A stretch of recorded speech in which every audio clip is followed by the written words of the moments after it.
नारायणं नमस्कृत्य नरं चैव नरोत्तमं देवीं सरस्वतीं व्यासं ततो मुदीरयेत् मूकं करोति वाचालं पङ्गुं लङ्घयते गिरिं यत्कृपातमहं वन्दे परमानन्दमाधवं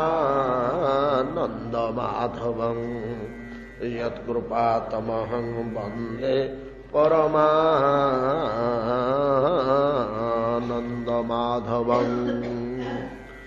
यत्कृपातमहं वन्दे परमानन्दमाधवं।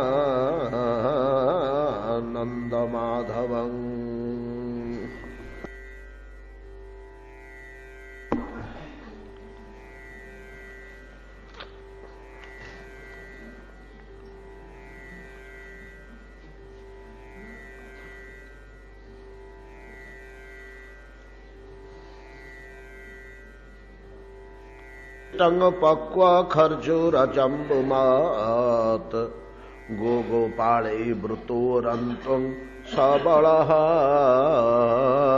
प्राविशत हरिः धेनवोः मन्दगामिन्य उधो भारेण भूयसा जजर भगवता हूता द्रुतं प्रीत्या श्रुतस्तने बनौकशः प्रमुदिता बनराजेर मधुच्युता जलधारा गिरिर्नादान् आसन्ना ददृशे गुहा क्वचित् वनस्पति क्रोडे गुहायां चाभिवर्षति निर्विश्य भगवान् रेमे कंदमूल फलासनः।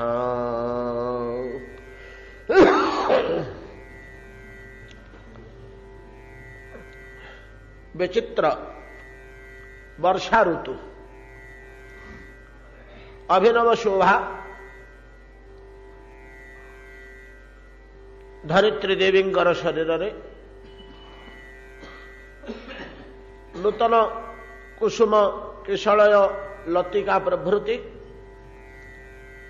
श्यामल वर्णर शोभाराशि सर्वत्र विराजित नील घनमाला विद्युत चमक सह आकाशरे सुशोभित अनंत जीव क्षुद्र क्षुद्र कीटादि जात है जीवकूलर अभिवृद्धि इत्यादि वर्षा ऋतु भगवान श्री कृष्ण एवं वन एभलिया परिशोभित वृंदारण्य मध्य को गोचारण करने निमंते भाई बलराम सह गाई बाछुरी एवं गोपबालक मानक सांगरे नहीं वृंदारण्य प्राविशत हरि भगवान अरण्य भितर को प्रवेश करुचंती नानाविध शोभा अवलोकन करुचंती आम मैंने आलोचना करिछे। बनराजी प्रमुदिता बनौकशः प्रमुदिता बनराजी मधुच्युता आलोचना करिछे आम नाना दिगरु चिंता करी एवं कृष्ण को देखी वृक्षलता ठू आरंभ करी कीट पतंग पशुपक्षी समस्ते वृंदावन अरण्य भितर प्रमुदिता हर्षान्विता मधुच्युता अवस्था प्राप्त होती सब लता वृक्ष द्रुम गुड़िक कलिका किशलय कुसुम परिमंडित हो समस्ते उत्फुल्लित हो उठी आनंदित हो उठी घोर वर्षा काल वर्षार विचित्र दृश्य सब अवलोकन करी भगवान कृष्ण अरण्य मध्य को प्रवेश करी वर्षा काल को उपभोग करुचंदी। अति प्रचंड वर्षा जेतेबेले हो जाउची भयानक वृष्टिपात सेतेबेले कोलाहल करी गोपगण गोरुगण एमाने समस्त अरण्य भितर किए कोठी क्वचित वनस्पति क्रोणे नहीं कि क्वचित गिरी गुहाश्रया ଯେତେବେଳେ ଯୋଉଠି ସୁବିଧା ମିଳିଲା ଯାହାକୁ ଯୋଉଠି ସୁବିଧା ମିଳିଲା ଅରଣ୍ୟ ଭିତରେ किए गछर कुरुटर भितर किए से पथर गुंफा भितर प्रवेश करी वृष्टिपात निज को रक्षा करुंच अधा उदा हो शरीर कोलाहल कर पशि जाऊँ समस्ते गुंफा भितर ता भर पशि हसुंच नाना प्रकार आनंद वाड़ू मेघटा चला दुम दुम हो पलि आसला वन भितर वर्षा कालीन फलमूल कंद प्रभृति संग्रह कर जहाँ धरी अरण्य भितर ताकू गुंफा भितर कुर्तन भितर बसिक भक्षण कर भयंकर वृष्टि होची पदा को बाहरी पारुना भक्षण कर प्रकार भाव वर्षा कालर शोभा को भोग करुंच भगवान श्री कृष्ण आमर सनातन धर्म भगवान अवतार कम संख्यक नहंती अवतारा हे संख्येय असंख्य अवतार मुख्य मुख्य केतोटी अवतार लीला ओ कार्यावली जन्म कर्मादि आम मैंने जाना पुराण रू पाइले अनंत अवतार अछंती केतोटी मुख्य मुख्य अवतार विषय आम सामान्य मात्र जानू ए समस्त अवतार मान भितर ए समस्त भगवत मूर्ति मान मध्य श्री कृष्ण मूर्ति ब्रजेन्द्र नंदन मूर्ति किंचित भिन्न कौन भिन्न ब्रजराज नंदन श्याम सुंदर श्रीकृष्ण किंचित भिन्न रुचि वहन करती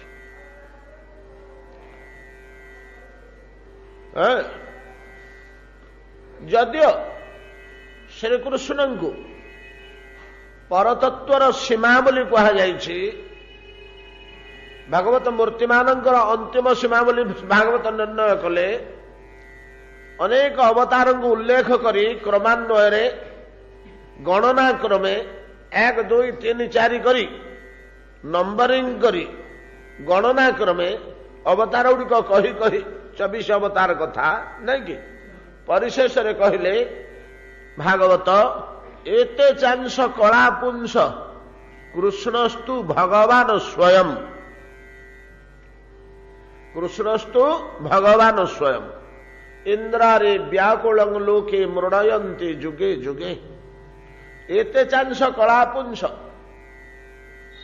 एते च पुरुषंकर अंश ओ कला विशेष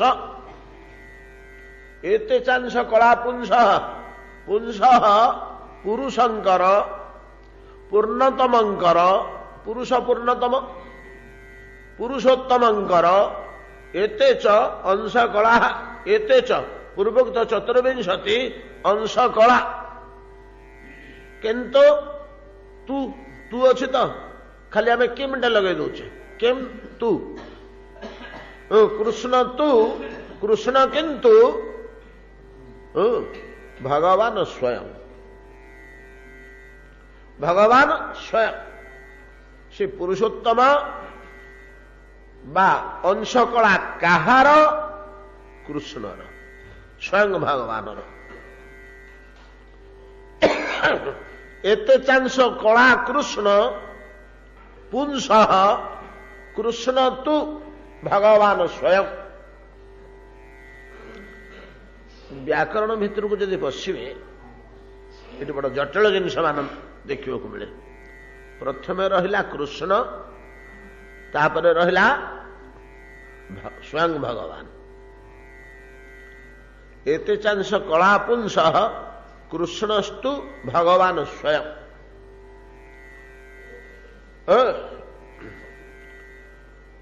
कृष्णस्तु भगवान स्वयं कृष्ण किएश ना स्वयं भगवान व्याकरण आप गोटे जिनस देखिए अनुवाद और विधेय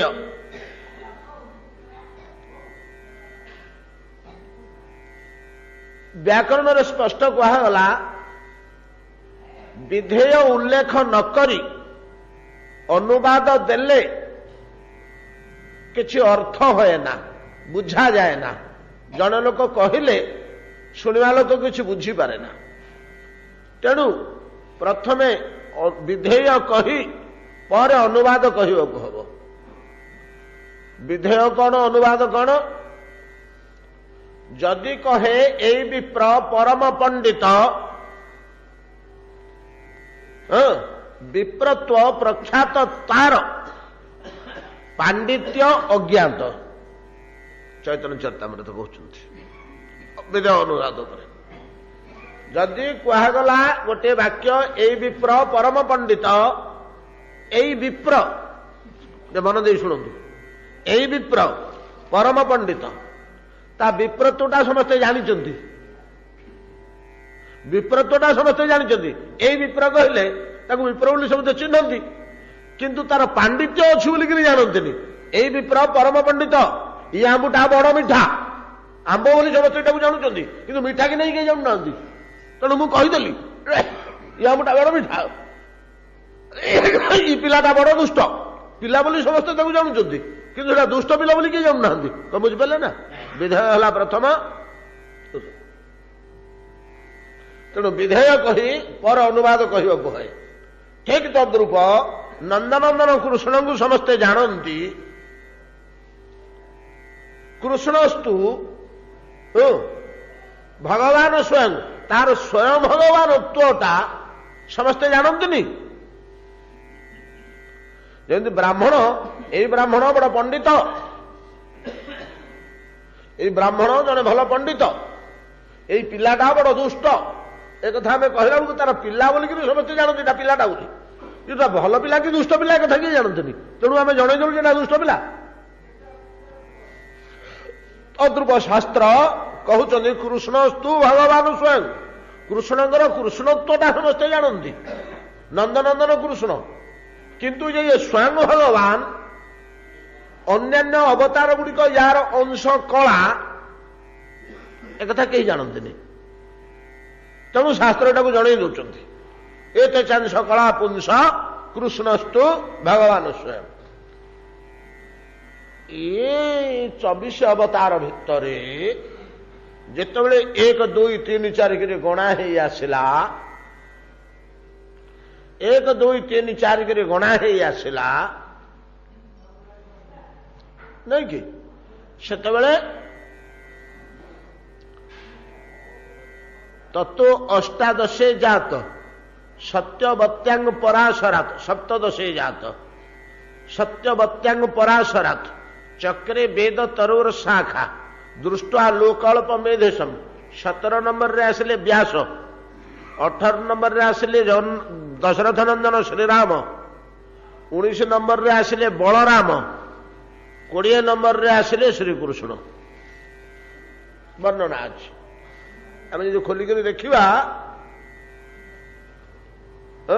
ଏ ସିରିଏଲଟା ପାଇବା।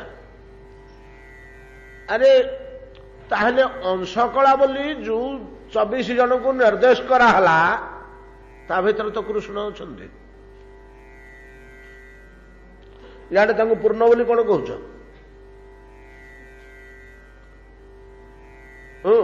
ଅଂଶକଳା ବୋଲି ଯୋଉ 24 ଜଣଙ୍କୁ କୁହାଗଲା,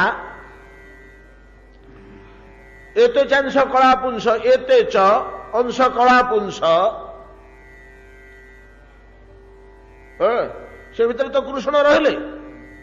ତେଣୁ ତ ପ୍ରଥମେ କୁହାଗଲା କୃଷ୍ଣ ଅଂଶ କଳା ବୋଲି, ପରେ ଆଉ ଥରେ କହୁଛ ଯେ ନାଇଁ ନାଇଁ ପୂର୍ଣ୍ଣ ବୋଲି। ସେ ବାକ୍ୟକୁ ତ କାଟିନ, ତେଣୁ ସେ ତ ଅଂଶ କଳା ବୋଲି ପୂର୍ବରୁ ପ୍ରମାଣିତ ହେଇଯାଇଛି, ଆଉ ଥରେ ତାକୁ ପୂର୍ଣ୍ଣ ବୋଲି କହିବାର ଆବଶ୍ୟକତା କଣ ଅଛି? ତେଣୁ ଇଏ ପୂର୍ଣ୍ଣ ନୁହନ୍ତି, ଇଏ ମଧ୍ୟ ଅଂଶ କଳା ବିଶେଷ। ଯଦି ଏପରି କେହି ଅର୍ଥ କରାଯାଏ, ତା ପାଇଁ ବୋଲି ବ୍ୟାକରଣ ଶାସ୍ତ୍ର ନିର୍ଣ୍ଣୟ କରୁଛନ୍ତି। ବଡ ସୁନ୍ଦର ସଂସ୍କୃତ ବାକ୍ୟରେ ତାର ଦୁର୍ବୋଧ୍ୟ, ତାର ଅନୁବାଦ ହଉଛି, ଆପଣଙ୍କର 100 ଦୀପ ପ୍ରଜ୍ୱଳନ କରିବାର ପ୍ରୟୋଜନୀୟତା ଅଛି।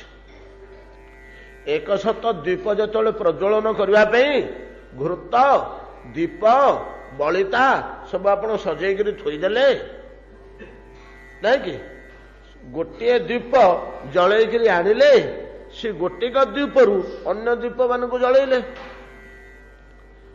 ସେ ଦ୍ୱୀପଟି ହେଲା ମୂଳ ଦ୍ୱୀପ। ତାର ଅଗ୍ନିରେ ଅନ୍ୟମାନେ ଜାଜଲ୍ୟମାନ ହେଇଛନ୍ତି ନାଇଁ କି? ଗୋଟିଏ ଦୀପ ଜଳୁଥିଲା, ଜଳନ୍ତା ଦୀପ, ଗୋଟିଏ ଜଳନ୍ତା ଦୀପରୁ ବାକି 69ଟି ଦୀପ ଆମେ ଜଳେଇଛେ। ହେଲେ ଗୋଟିଏ ମୂଳ ଦୀପ ତାର ତେଜରେ ତେଜାନ୍ୱିତ, ବାକି 69ଟି। ଏ ସବୁଗୁଡ଼ିକ ସରିଲା ପରେ ଆମେ କଣ କହୁଛୁ ତାକୁ? ଏଇ 100 ଦ୍ୱୀପ।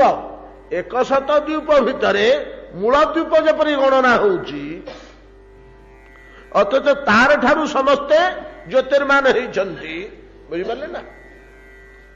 ତଦ୍ରୂପ ମୂଳ ତତ୍ଵ କୃଷ୍ଣ ମଧ୍ୟ ଶତ ଭିତରେ ମୂଳ ଦ୍ୱୀପ ଗଣନା ହେଲା ଭଳିଆ ଅଂଶ କଳା ଭିତରେ ଗଣନା ହେଇଛନ୍ତି। କଣ ବୁଝିପାରିଲେ ନା? ଅଂଶ କଳା ଭିତରେ ଗଣନା ହେଇଛନ୍ତି। ଅଂଶ କଳା ଭିତରେ ସବୁତକ ଅବତାର ଗଣନା ହେଇଗଲା ପରେ ତା ଭିତରୁ ଯିଏ ପୂର୍ଣ୍ଣ ତାକୁ ବାଛିକିରି କୁହାଯାଉଛି। ଏ 100 ଦୀପ, ତା ଭିତରେ ଏଇଟା ହଉଛି ମୂଳ। ଏ 100 ଦୀପ ଯୋଉ ଜଳୁଛି ତା ଭିତରେ ଏଉଟି ହଉଛି ମୂଳ ଦୀପ। ୟା ଜ୍ୟୋତିରେ ବାକି 100ଟା ଆଗ ଲଗା ହେଇଛି, 69ଟା ଲଗା ହେଇଛି। ଯେପରି 100ଟି ଦୀପ ଭିତରେ ମୂଳ ଦୀପକୁ ଗଣନା କରି ପରେ ମୂଳ ଦୀପକୁ ନିର୍ଦ୍ଦେଶ କରିଦିଆଯାଏ। ବୁଝୁଛନ୍ତି ନା? କେତେ ମୁଣ୍ଡ ଖଟେଇଛନ୍ତି ମୁନି ଋଷିମାନେ ତତ୍ତ୍ୱକୁ ଆମ ଆଖି ଆଗରେ ଦେଖେଇଦବା ପାଇଁ। ତଦ୍ରୂପ ସମସ୍ତ ଅବତାରଙ୍କୁ ଦେଖେଇଦେଲା ପରେ ସବୁଗୁଡ଼ିକ କାହାର ଅଂଶ କଳା, ସେଟା ତ ତନ୍ମଧ୍ୟରେ ଅଛି ନା ଅବତାର ଭିତରେ। ମୂଳଟା କଣ ରହିବନି କି 100 ଭିତରେ? ଯୋଉ ଦୀପରୁ 100 ଦୀପ 69 ଦୀପ ଲଗା ହେଲା, 100 ଦୀପ ମାଳା ଭିତରେ ସେଟା ତ ଫେରେ ରହିବ। କିନ୍ତୁ ତାକୁ ପରେ ଦେଖେଇ ଦିଆଯିବ ଏଇ ଦୀପରୁ ଅନ୍ୟ ଦୀପ ଗୁଡ଼ିକ ଜଳା ହେଇଛି। ଠିକ ତଦ୍ରୂପ ଏମିତି ନାନା ପ୍ରକାରର ସବୁ ଦାର୍ଶନିକ ମାନେ ବୁଦ୍ଧି ଖଟେଇ କୃଷ୍ଣଙ୍କର କୃଷ୍ଣତ୍ୱ ଯେମିତି ଅର୍ଚ୍ଚାମୂର୍ତ୍ତି ମାନଙ୍କ ଭିତରେ ଆମର ଶ୍ରୀ ଜଗନ୍ନାଥଙ୍କର ଜଗନ୍ନାଥତ୍ୱ ପ୍ରତିପାଦନ ହଉଛି, ଅବତାର ମାନଙ୍କ ଭିତରେ କୃଷ୍ଣଙ୍କର ଶ୍ରେଷ୍ଠତ୍ୱ ପ୍ରତିପାଦନ ହଉଛି। ଯାଅ, ଇଏ ତ ଗଲା ବୈଶିଷ୍ଟ୍ୟ। ଆଉ ଗୋଟେ ବଡ ଜିନିଷ ଏଠି ଅଛି ମୂର୍ତ୍ତିର ଭିନ୍ନ ରୁଚି କଣ? କୃଷ୍ଣ ମୂର୍ତ୍ତିରେ ଗୋଟେ ଜିନିଷ ଦେଖିବାକୁ ମିଳେ, ଇଏ ଆମ ଭଳିଆ ରଙ୍ଗ, ଆମ ଭଳିଆ ନେଇ ତା କହିବା ଉଚିତ ନୁହଁ, ଅନ୍ୟ ଠାକୁର ମାନଙ୍କ ଭଳିଆ, ଅନ୍ୟ ଅବତାର ମାନଙ୍କ ଭଳିଆ ହୀରା ନୀଳ କିରୀଟ କୁଣ୍ଡଳ ବସ୍ତ୍ର ପଟ୍ଟ ଭୂଷଣ, ଟାଉନରେ ବୁଲିବା, ଟିଭି ଦେଖିବା, ସିନେମା ଦେଖିବା, ଡ୍ୟାନ୍ସ ନାଚିବା, ଇଗୁଡା କାହାଙ୍କୁ ରୁଚେନି। ଏ ମୂଳ ତତ୍ତ୍ୱକୁ କଣ ରୁଚେ? ଫୁଲ, ଫଳ, ନଦୀ, ପର୍ବତ, ଗିରି, କାନନ, ନାଇଁ କି? ଏଗୁଡିକ ୟାଙ୍କର ପ୍ରିୟ। ପ୍ରକୃତିକୁ ଇଏ ଭୋଗ କରନ୍ତି। ସହର ନଗର, ମୂଲ୍ୟବାନ ହର୍ମ୍ୟ ଅଟ୍ଟାଳିକା, ହୀରାନୀଳା ମୋତି ମାଣିକ୍ୟ, ପାଟପତନୀ ରେଶମୀ ବସ୍ତ୍ର, ଜଗ ଜଗ କରୁଥିବା ଜରି ଜମ୍ବୁରା ବସ୍ତ୍ର, ୟାଙ୍କୁ ରୁଚେନି। କାହିଁକି ନା ଇଏ ଭିନ୍ନ ଧରଣର ଜିନିଷ। ଏଥିରେ ସୁଖ ନାହିଁ, ଆନନ୍ଦ ନାହିଁ। ସୁଖ ଆନନ୍ଦଟା ଅଧିକା କୋଉଥିରେ ଅଛି? ଅରଣ୍ୟ, ଫୁଲ, ଫଳ, ନୈସର୍ଗିକ। ଇଏ ୟାଙ୍କର ଜୀବନଟି ବନବେଶରେ ସଜେଇ ହୁଅନ୍ତି, ମାଟିରେ ଶୁଅନ୍ତି, କୋରଡ ଭିତରେ ବସନ୍ତି, ନଦୀରେ କ୍ରୀଡ଼ା କରନ୍ତି, ନଦୀର ବାଲୁକାରେ ଖେଳନ୍ତି, ଗଛରେ ଚଢନ୍ତି, ଫଳମୂଳ ଖାଆନ୍ତି, ନାଇଁ କି? ବନ୍ୟ ବେଶରେ। ଏଣୁ ଆମେ ତାଙ୍କୁ ବନମାଳୀ ବୋଲି ନାଁଟିଏ ଦେଇଛୁ। ଭଗବାନ ଶ୍ରୀକୃଷ୍ଣ ଯେତେବେଳେ ବ୍ରଜରେ ଲୀଳା କରୁଥିଲେ, ସେତେବେଳେ ସେ ହୀରାନୀଳା ମୋତିମାଣିକରେ ସଜେଇ ହଉନଥିଲେ। ତାଙ୍କ ମା ତାଙ୍କୁ ସଜଉ ନଥିଲେ। କୋଉଥିରେ ସଜେଇ ହଉଥିଲେ? ଜାମୁଣ୍ଡାଳ, ମୟୂର ଚନ୍ଦ୍ରିକା, ଗେରୁ ପଥରର ମାଟି, ତା ଦେହରେ ଚିତ୍ର କରିବା, ବନ୍ୟ ଫୁଲ, ବନ୍ୟ କୁସୁମ, ବନ୍ୟ ବେଶରେ ସଜେଇ ହଉଥିଲେ। ଏଇଟା ହଉଛି ଶ୍ରୀକୃଷ୍ଣଙ୍କର ଅବତାରର ଗୋଟେ ଭିନ୍ନ ରୁଚି, ଯେ ପ୍ରାକୃତିକ ପଦାର୍ଥ, ପ୍ରକୃତି ଦତ୍ତ ପଦାର୍ଥ, ଫୁଲ ଫଳ ଇତ୍ୟାଦି ସବୁ ଆରଣ୍ୟକ ପଦାର୍ଥ, ୟା ଦେହରେ ସେ ଯେମିତି ନିଜକୁ ସଜାନ୍ତି, କଥାଭାଷା କରନ୍ତି ୟା ଦେହରେ ଯେମିତି ସେ ନିଜକୁ ସଜାନ୍ତି, ୟାକୁ ଭୋଗ କରନ୍ତି। ଏଇ ଧନାଢ୍ୟ କୃତ୍ରିମ ବସ୍ତୁ ସମୂହରେ ତାଙ୍କର ସେ ଶୋଭା ସୁଖ ଥାଏ ନା। ଏଣୁ ବର୍ଷା ଋତୁକୁ ପୂର୍ଣ୍ଣ ପ୍ରାଣରେ ଉପଭୋଗ କଲେ। ଅଦମ୍ୟ ବର୍ଷା ଯେତେବେଳେ ହେଉଥିଲା, ଗିରିକୋଟର ଭିତରେ ଥିଲେ, ଯୋଉ ଗୁହା ଭିତରେ ପଶିଛନ୍ତି, ତା ନିକଟରେ ଗିରିରୁ ଜଳଧାରା ବହି ଯାଉଛି ଘର ଘର ଘର ଘର ସ୍ଥାନରେ। ସେ ଗୁହା ଭିତରେ ନିନାଦିତ ହଉଛି, ପ୍ରତିଧ୍ୱନିତ ହଉଛି। ତା ଭିତରେ ଶୁଣୁଛନ୍ତି ହେଇଥିରେ କେମିତି କଣ ଏମିତି ଶବ୍ଦ ଶୁଭୁଛି ନା, ଯୋଉ ପାଣି ପଡୁଛି ସେ ତାର ଶବ୍ଦଟା ଗୁହା ଭିତରେ ପ୍ରତିନାଦିତ ହଉଛି, ପ୍ରତିଧ୍ୱନିତ ହଉଛି ଇତ୍ୟାଦି ସବୁ ଭୋଗ କରି କରି କଣ କହୁଛନ୍ତି ଶୁକଦେବ ଗୋସ୍ୱାମୀ,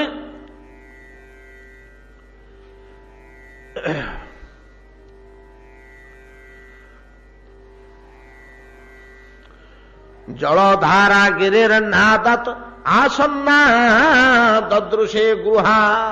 ଯୋଉଠି ଜଳଧାରା ବହି ଯାଉଛି ସେଟା ନିକଟବର୍ତ୍ତୀ ଗୁହା ମାନଙ୍କରେ ପ୍ରତିଧ୍ୱନି ସୃଷ୍ଟି କରି, ଗିରିକନ୍ଦରାରେ ପ୍ରତିଧ୍ୱନି ସୃଷ୍ଟି କରି ଜଳର ଘର ଘର ସ୍ଥାନ ଅପୂର୍ବ ରମଣୀୟ ପରିବେଶ ସୃଷ୍ଟି କରିଛି। এই ପ୍ରକାର ଅବସ୍ଥାରେ କ୍ୱଚିତ ବନସ୍ପତି କୁରୁଡ଼େ ଗୁହାୟାଙ୍ଗ ଚାଭି ବର୍ଷତି। ପ୍ରଚଣ୍ଡ ବର୍ଷା ସମୟରେ ନିର୍ବିଶ୍ଵ ଭଗବାନ ରେମେ ଏ ପ୍ରକାର ବଣରେ ରମଣ କରି କରି କ୍ରୀଡ଼ା କରି କରି ଭୟଙ୍କର ବୃଷ୍ଟିପାତ ଯେତେବେଳେ ହେଇଗଲା, କିଏ ଗୁହା ଭିତରେ, କିଏ ଗିରିକୋଟରରେ, କିଏ ସେ ବୃକ୍ଷ କୋଟରରେ, ସବୁ ଯେ ଯୁଆଡ଼େ ଆତ୍ମରକ୍ଷା କଲେ। ବର୍ଷା ଯଦି ଥମିଲା, ବାହାରିଲେ ତନ୍ମଧ୍ୟରୁ ଦଧ୍ୟୋଦନଂ ସମାନିତଂ ଶିଳାୟାଂ ସଲିଳାନ୍ତିକେ ସମ୍ଭୋଜିନେ ୟର୍ବୁଭୁଜେ ଗୋପୈ ସଂକର୍ଷଣାନ୍ବିତ। ବର୍ଷା ଛାଡ଼ିଲା ବହୁତ କାଳ ପରେ। ବର୍ଷା ଯେତେବେଳେ ହଉଥିଲା, ସେଥିରେ ଫଳ ମୂଳ କନ୍ଦ କୋଳି ଯାହା ସବୁ ଅରଣ୍ୟରୁ ସଂଗ୍ରହ କରିଥିଲେ, ଗଲାବେଳକୁ ଯାହା ଆଖିରେ ପଡ଼ିଲା, କୋଉଠୁ କିଏ କୋଳି ତୋଳିଥିଲା, କିଏ ଫଳ ତୋଳିଥିଲା, କିଏ ଗୋଟେ କନ୍ଦ ମାଟିରୁ ଖୋଳି ବାହାର କରିଥିଲା। ତାକୁ ତ ଗିରିର ବର୍ଷା ହଉଛି, ଗୁହା ଭିତରେ ସବୁ ଛିଡ଼ା ହେଇଛନ୍ତି, ତାକୁ ସବୁ ଖୋଲିକିରି ଖାଉଥିଲେ ବସିକିରି, ନାଇଁ କି? ବର୍ଷା ଛାଡ଼ିଲା, ପଦାକୁ ବାହାରିଲେ। ପଦାକୁ ଯେତେବେଳେ ବାହାରିଲେ, ହଇରେ ଖାଇବାନି କିରି, କେତେ ବେଳ ହେଲାଣି, ବେଳ ଗଡ଼ିଗଲାଣି, ସୂର୍ଯ୍ୟକୁ ଦେଖିଦେଲେ ମୁଣ୍ଡ ଉପରୁ ଗଡ଼ିଗଲେଣି, ଖାଇବାନି କିରି ବସିଲେ। କୋଉଠି ବସିକିରି ଖାଇଲେ? ଦଧ୍ୟୋଦନମ ସମାନିତମ ଶିଳାୟାମ ସଲିଳାନ୍ତିକେ। ସଲିଳାନ୍ତିକେ ଯୋଉଠି ପାଣି ବହି ଯାଉଛି ଧାର ଧାର, ତା ନିକଟରେ ଯୋଉ ଶିଳା ଅଛି, ବେଦୀ ଭଳିଆ ସମତଳ ଶିଳା, ତାରି ଉପର ମାନଙ୍କରେ ସବୁ ପାଣି ପାଖରେ ଶିଳା ଉପରେ ବସି, ଏଗୁଡ଼ା କମ ଆନନ୍ଦଦାୟକ ନୁହେଁ ଆଜ୍ଞା? ଆପଣମାନେ ବାହାରୁନାହାନ୍ତି, ମୁଁ ଗୋଟେ ଥର ଗୋଟେ ମାସେ ହିମାଳୟରେ ବୁଲିଆ, ଆପଣଙ୍କୁ ଏଇଭଳିଆ ଭୋଗ ମୁଁ କରେଇଦେବି, କେମିତି ଆନନ୍ଦ ଲାଗିବ। ଘର ଦ୍ୱାର ମୁଁ କୋଉ ଜିଲ୍ଲାରୁ ଆସିଛି ଭୁଲିଯିବେ ଆଜ୍ଞା। ସେ ତଳକୁ ଖସିଲେ ଯାଇ ହରିଦ୍ୱାର ଆସିଲେ ଆପଣଙ୍କର ମନେ ପଡ଼ିବ, ଆରେ ଆମର ଗୋଟେ ଗାଁ ବୋଲି ଅଛି, ଆମର ଗୋଟେ ଘର ବୋଲି ଅଛି, ମୁଁ ମାସେ ହେଲା ବୁଲି ଯାଇଥିଲି, ମନେ ପଡ଼ିବ। ଏଇଭଳିଆ ଆନନ୍ଦ ସେଠି ଅଛି। ଏଟା କିଛି କିଛି ସେଇ ଅଞ୍ଚଳରେ ମିଳୁଛି, ଏବଂ ତାହା ପ୍ରାବୃଟ କାଳରେ, ବର୍ଷା ଋତୁରେ। ମାତ୍ର କାଳେ ମୁଁ ମରିଯିବି କି ବୋଲି ଭୟ କଲେ ଚଳିବନି। ଏମିତି ପାହାଡ ସବୁ ଧସୁଥିବ ଆପଣଙ୍କ ଗାଡି ଉପରେ, ଗାଡି ପଳେଇ ଯାଉଛି, ପଛପଟେ ଧସୁଛି, ଆଗ ପଟେ ଧସୁଛି, ପାହାଡ ତା ଭିତରେ ଆପଣ ପଳେଇ ଯାଉଛନ୍ତି। ଆଦାୟ ଗୋଟେ ପଡିଗଲା, ଭଲ କଥା, ହରିଓମ ତତ୍ସତ, ଆଉ କାମ ତୁଟିଲା, ଆଉ ଇଞ୍ଜେକ୍ସନ ଦେବାକୁ ଦେବ ନାହିଁ। ଆଉ ତା ଭିତରେ ଯଦି ମୃତ୍ୟୁ ହେଇଯିବ, ଓହୋ, ଏ ସୁଖ ମୃତ୍ୟୁ ମଧ୍ୟ ଜଗତର ହସି ହସି ଏମିତି ବିପୁଳ ଆନନ୍ଦ ଭିତରେ ଥିଲାବେଳେ କେତେବେଳେ ମଲି ଯଦି ଜାଣିପାରିବନି। ପର୍ବତରେ ତ ମଡ଼େଇ ହବ, ଆଉ କେତେବେଳେ ମଲା ଜାଣିବ କଣ? କୋଉ ବାଟେ ପ୍ରାଣ ଯିବ ତ ଜଣା ପଡିବନି। ଆମ ଗୋଟେ ଏଡ଼ିକି ପଥର ଖସୁଥିଲା ଆମ କାହାର ସିଧା, ଆମ ଡ୍ରାଇଭରର ନାଁ ହଉଛି ବିଜୟ, ମୁଁ ସାଇଡରେ ବସିଛି, ଚାଲ ଚାଲ ଆଗକୁ, ଚାଲ ଆଗକୁ, ତାକୁ ଚାଲ, ଆମ ସିଧା ପଡିଗଲା, ଚାଲ। ସେ ଯାଉନି, ବ୍ରେକ୍ ମାରିକି ବସିଛି। କିଛି ସମୟ ପରେ ଆଗକୁ ଚାଲିଲା। ମୁଁ ଚାହୁଁଛି ପଥରଟା ଆଜ୍ଞା ଖସୁଛି, ଏଡେ ବଡ ପଥର, ସେଟା ଆମକୁ ଦୁଶୁଛି ଏତେ ବଡ, ସେ ଉପରେ କେତେ ବଡ ହେଇଥିବ, ଠିକ ଆମ ସିଧା ଖସୁଛି। ଇଆଡେ ରାସାନ୍ଦୋଳନ ଆଣପଟେ ଏ ଆମର ପିଲାମାନେ ଅଛନ୍ତି, ହଁ ବଡ ପଥରଟା, ଏଡେ ପଥରଟା ଆମକୁ ଦୁଶୁଛି, ସେଟା ଆଉ ବଡ ହେଇଥିବ, ବହୁତ ଦୂର ଉପରୁ ଖସୁଛି। ସେଠୁ ମତେ କହୁଛି, ବାବା, ସେ ସମ୍ମାନ କରେ ଡ୍ରାଇଭରଟା, ବାବାଜୀ ବୋଲି, ବାବା ତ ପଥର ଯେତେବେଳେ ଖସୁଛି ଆମେ ପଳେଇବା କେମିତି, ଦେଖିଲେ ନା କଣ ହେଲା? ରହିଯିବାକୁ ହବ। ସେ ମତେ ବତଉଛି ପଥର କଚଳରେ ରହିଯିବାକୁ ହବ, ତାକୁ ଲକ୍ଷ୍ୟ କରିବାକୁ ହବ। ସେ ଆଗ ଆଡକୁ ଗଡୁଛି ନା ପଛ ଆଡକୁ ଗଡୁଛି। ସେ ଯଦି ପଛ ଆଡକୁ ବୁଲିଲା ପାହାଡରୁ ଖସଲା ବେଳେ ଆମେ ଆଗକୁ ପଳେଇବା, ନାଇଁ ଯଦି ସେ ଆଗକୁ ଗଲା ଆମକୁ ବ୍ୟାକ୍ କରିକି ଯିବାକୁ ହବ। ହଁ ଠିକ କଥା କହିଲୁ ତ, ଆମେ ଯଦି ଯାଇଥାନ୍ତେ ପଥର ଆଗକୁ ଗଲା ଆମେ ଠିକ ତାରି ପାଖରେ ଯାଇ ପହଞ୍ଚିଥାନ୍ତେ। ଏ ପିଲାମାନେ ଥିଲେ ସବୁ ପାଖରେ 8-10 ଜଣ, ଏ ପ୍ରଭୁ ପଣ୍ଡା ପ୍ରଭୁ ଯାହା ହଉ ଠିକ ଏଇଭଳିଆ ବର୍ଷା ଋତୁରେ ଯୋଉ ଶୋଭା ଆଜ୍ଞା ଅକଥନୀୟ ଶୋଭା। ଚାହିଁଦେଲେ ଚାରିପଟକୁ ଗିରବାଳରୁ ଲକ୍ଷ ଲକ୍ଷ ପ୍ରପାତ ସବୁ ଛୋଟ ବଡ ଧାରା, କି ରମଣୀୟ ଦୃଶ୍ୟ ସେ ଭଗବାନ ଭୋଗ କରୁଛନ୍ତି ଗୁଡାକ। ଆମେ ତ ସେଜ ତଳେ ପାଇଖାନା ତିଆର କରିବା, ଆଉ ଆମକୁ ଏଇ ଶୋଭା କୋଉଠୁ ଦେଖିବାକୁ ମିଳିବ? ଯାହା ହଉ ଅରଣ୍ୟ ଭିତରକୁ ପଶିଲେ ତ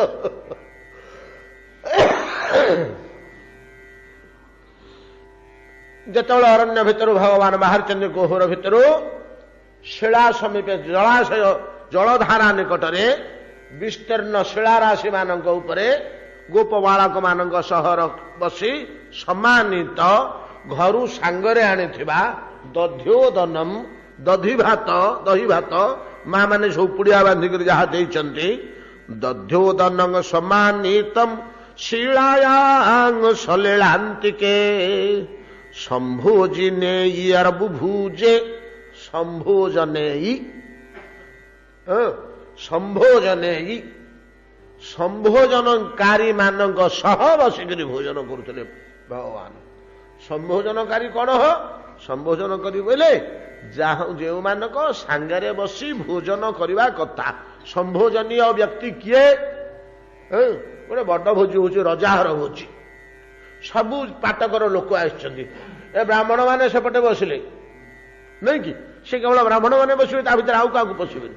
ବାବାଜୀ ମାନେ ଏଇପଟେ ବସିଲେ, ସାଧୁ ମାନେ, ସନ୍ନ୍ୟାସୀ ମାନେ ଗେରୁଆ ବାଲା ସେପଟେ ବସିଲେ, ଯାହା ତାର ଧାଡି ଅଲଗା।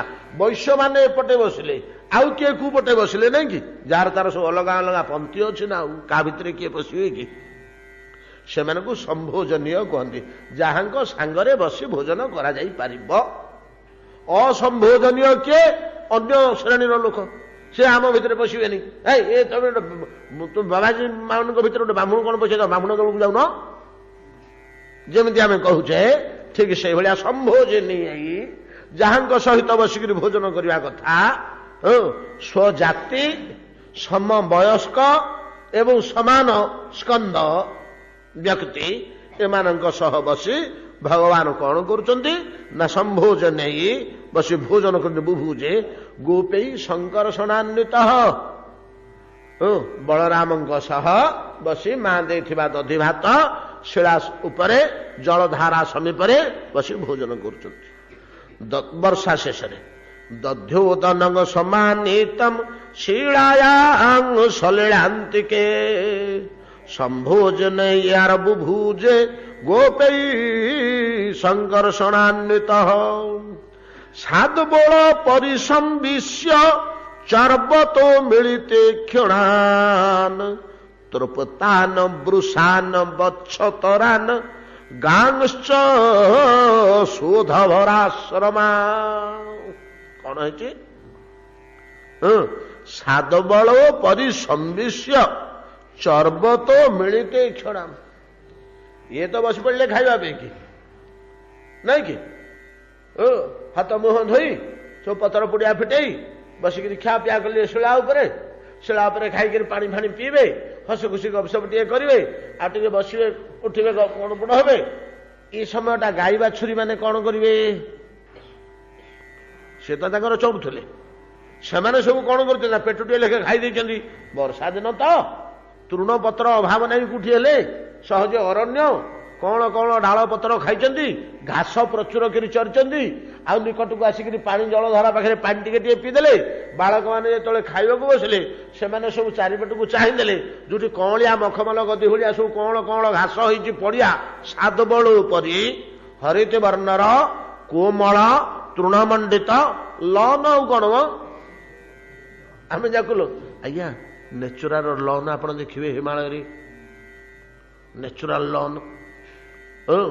आम जो गुमुख जाऊलु चली चलिकी गलु तो 18-20 किलोमीटर नहीं घोड़ा उपरे गोटे फूल बगीचा देखिलु आज्ञा प्राय 5 किलोमीटर लंबा डाण पाखे ये कौन से गंगार से धाराटा भागीरथी बाँ पटे से ढालू पर्वतटा कि आश्चर्य प्रकृति कौन एमती तैयारी करुचे 5-7 किलोमीटर पर्यंत गोटे पहाड़ चाल चूलठू आमको देखा जाऊँ प्राय 1.5 किलोमीटर खंडे उच्चा हम टे ढालू बेसी तीक्षण नुह उच्चा नुह खाली गोलाप छोटिया गोलाप बड़ गोलाप एड़िके टीमान गोलाप बड़ बड़ गोलाप नहीं कि गोलाप डंक गोलाप पतर गोलाप कंटा गोलाप फूल आउ गोलाप आउ विभिन्न प्रकार बेसी गोलाप से पहाड़टा कहते भरा जो फुटिकी रही मुझे आश्चर्य होनी आउ गोटे गछ के देहरे ना कि आउ कौन से गछ गोटे ना से 3-4 प्रकार गोलाप जातीय फूल गछ से रही 5 किलोमीटर बंद लंबा 1.5 किलोमीटर चौड़ा पहाड़टा तले तले आम जाऊँ पहाड़र पाद देश जाऊनु पहाड़र अधारे जाऊँ क्या तलू नदीटा तो उपरको अच्छी 3 भाग तलू अच्छी भागे एतिक आमर सरुआ रास्ता ए घोड़ा चली बसीचु गोलाप फूल बाँपट पहाड़ टाँगे फुटी जाइए से छोटिया छोटिया गोलाप गुड़िक कढ़ी कण पतर भरा आज्ञा यही गोटे बड़ आश्चर्य कथा मुझे देख चिंता करुए जे गोटे हेले अन्य गछ ना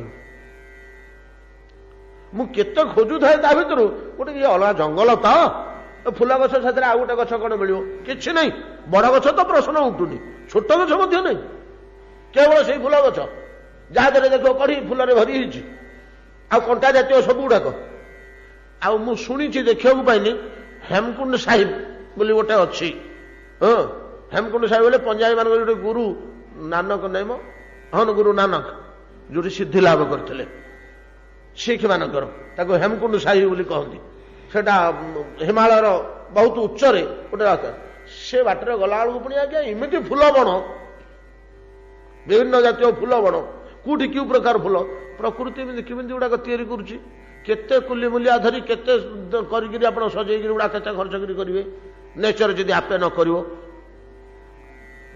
अद्भुत दृश्य सब ठीक लॉन गोटे गोटे दुषिब लॉन सब रही लॉन पूरा कोमल घास गोटे जातीय घास रे से नीलिमाटा फेर कि अलग नीलिमा आम सबुज किंतु ईशत हरिद्रा मिशा सबुज से गोटे विचित्र वर्ण एकदम समान हो घास गुड़ाक 2 माइल 3 माइल 1.5 माइल माइल लेखे गोटे गोटे उपत्यकार भर्ती होकर रही समतलिया जगह गुड़ाक 4 डिग्री फुटुव मझे सुंदर लंड ये जगटा को सादबल बोली कहुए संस्कृत में सादबल बोली कहु मसृण कोमल हरित वर्णर निघंच तृण राशि जोटा बड़ शीतल सुदृश्य ये विस्तीर्ण प्रांतर को लाउन कौन या सादबल बोली कहुए ये पिला माने जो समस्त कृष्ण भगवान तो सांग मान गोप मान बस भोजन करने को बसिले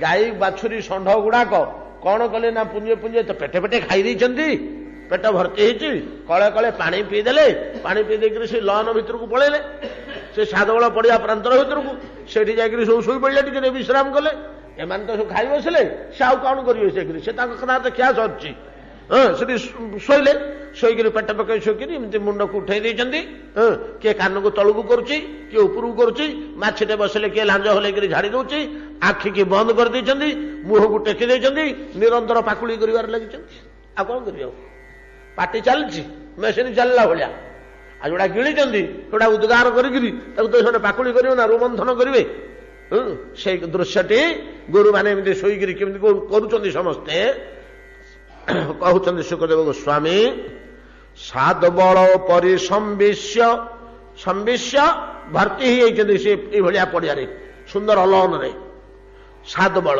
सादबल परिसंविश्य चर्बत मिलिते क्षणा चर्बत पाकुड़ी करवा कि भलिया ना मिलिते क्षण आखि बंद कर देइचंदी से तळे आखिर किसी प्रयोजन नहीं शोला भलिया आखि की बंद कर देइचंदी कहीं आखि की बंद कर देकर पाकुड़ी कर हो ना तृप्तान ବଡ଼ ତୃପ୍ତ ହେଇଯାଇଛନ୍ତି। ପଶୁଜନ୍ତୁ ତ ପଶୁଜନ୍ତୁ କୋଉଥିରେ ତୃପ୍ତ ହେବେ କି? ପଶୁର ତ କେବଳ ଗୋଟିଏ ଆହାର ଆଉ, ପ୍ରଚୁର ଆହାର ମିଳିଗଲେ ତାର ତୃପ୍ତି ଆଉ, କି ଆମେ ନୁହଁ କି?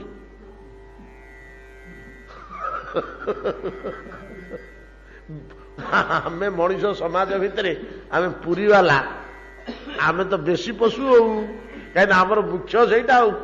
ଟିକେ ଯଦି ଫିଟିଗଲା ପାଗ ଯୋଗ ଡାଲମାର ଅତୃପ୍ତିର ଶେଷ ଯିବା ଆଉ।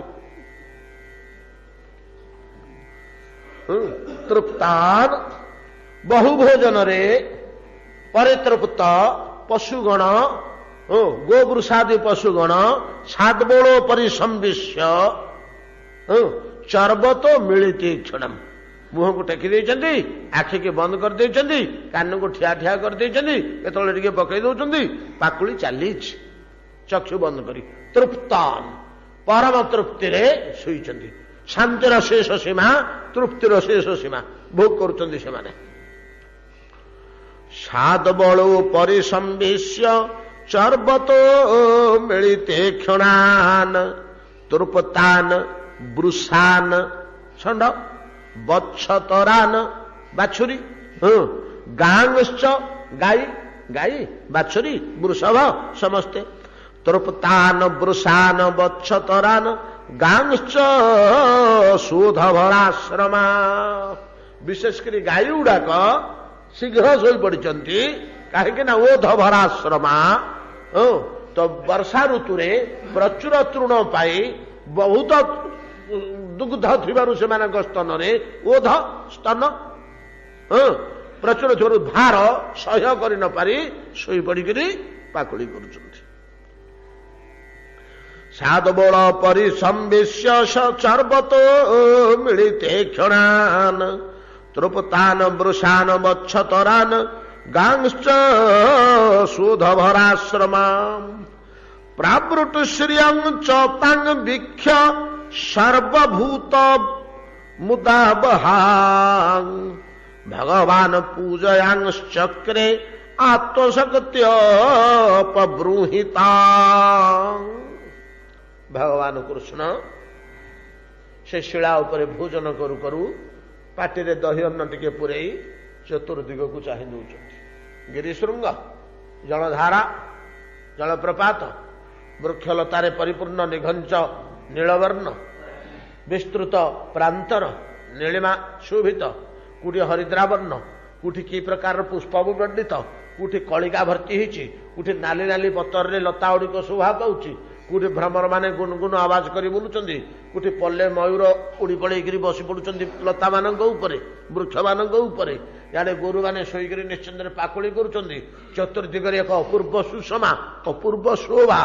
ଭଗବାନ ଚତୁର୍ଦିଗକୁ ଆଖି ବୁଲେଇ ଦେଇ କୃଷ୍ଣ କଣ ଦେଖିଲେ ନା ପ୍ରାବୃତ ଶ୍ରୀ ବର୍ଷା ଲକ୍ଷ୍ମୀ। ସେ ବି ଗୋଟିଏ ଲକ୍ଷ୍ମୀ, ଲକ୍ଷ୍ମୀ ମଧ୍ୟ ସବୁ କିଛିର ଶ୍ରୀ ଶୋଭାୟମାନ ସମୃଦ୍ଧି।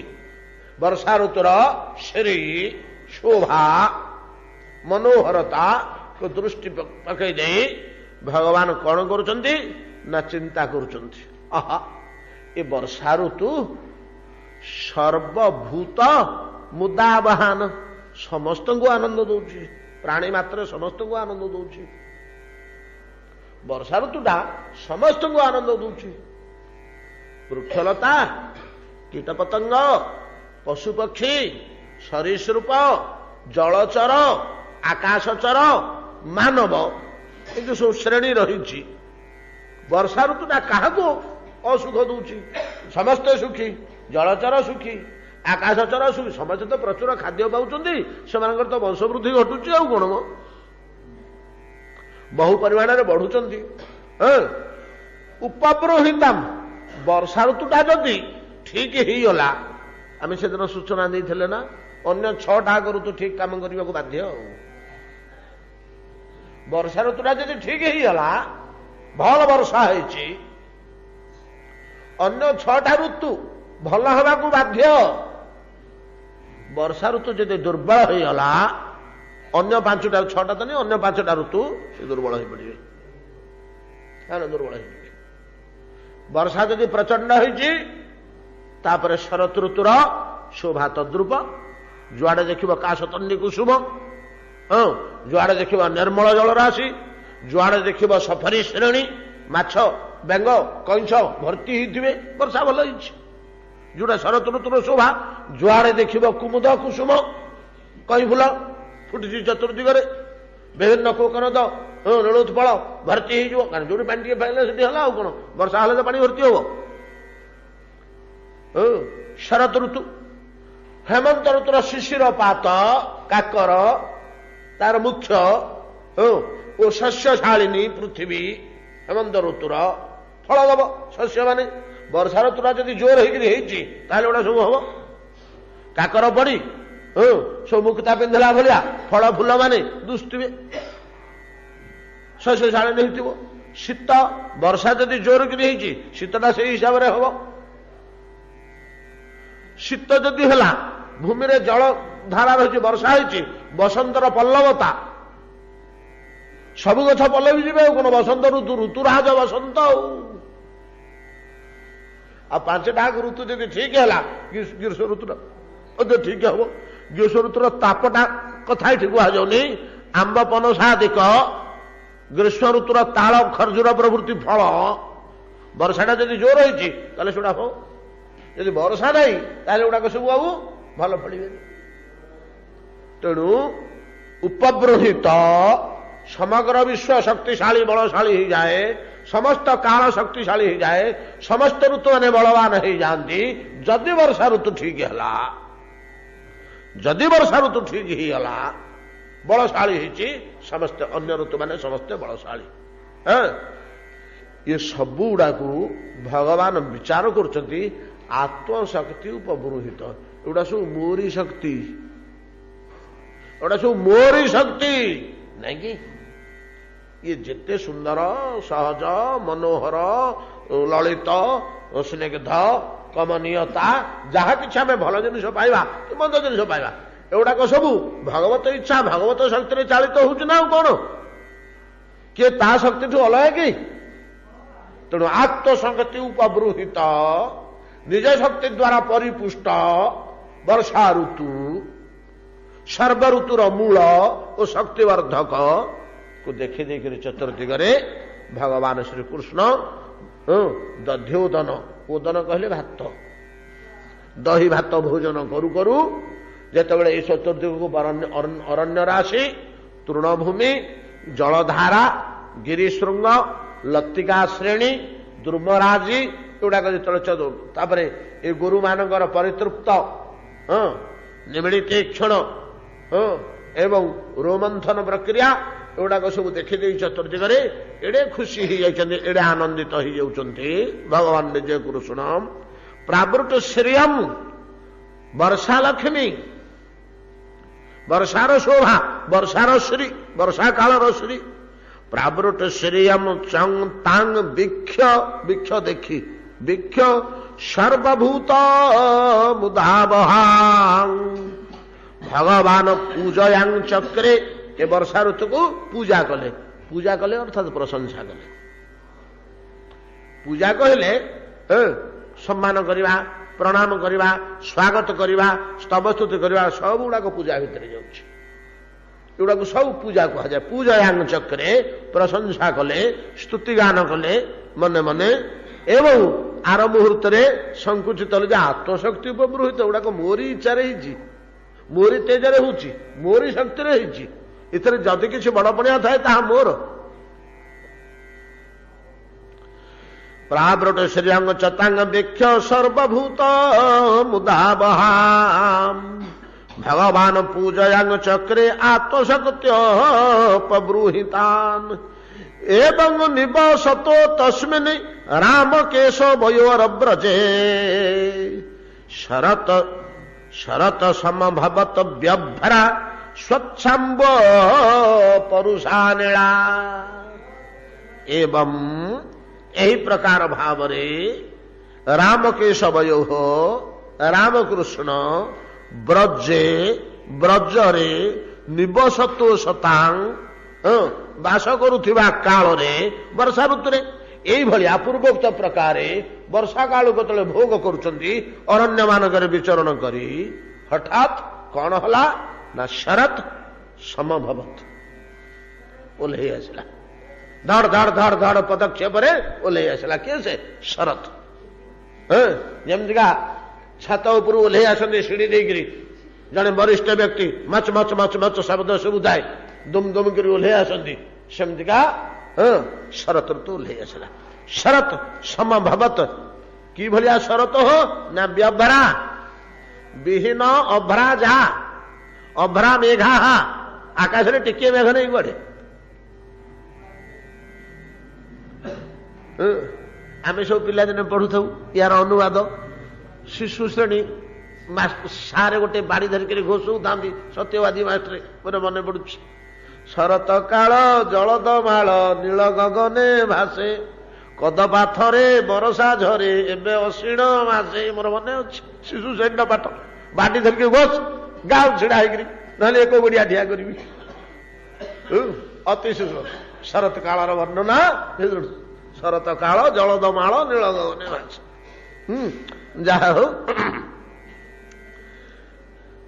एवं निवसतु तस्मिन् राम केशवयोर ब्रजे शरत समभवत व्यभरा समभवत द्रुत गतिर शरत आसी पहुंची गला शरत ऋतु कि भलिया शरत ना व्यभरा विहीन अभ्रा अभ्र मेघ मेघर गोटे ना हूँ अभ्र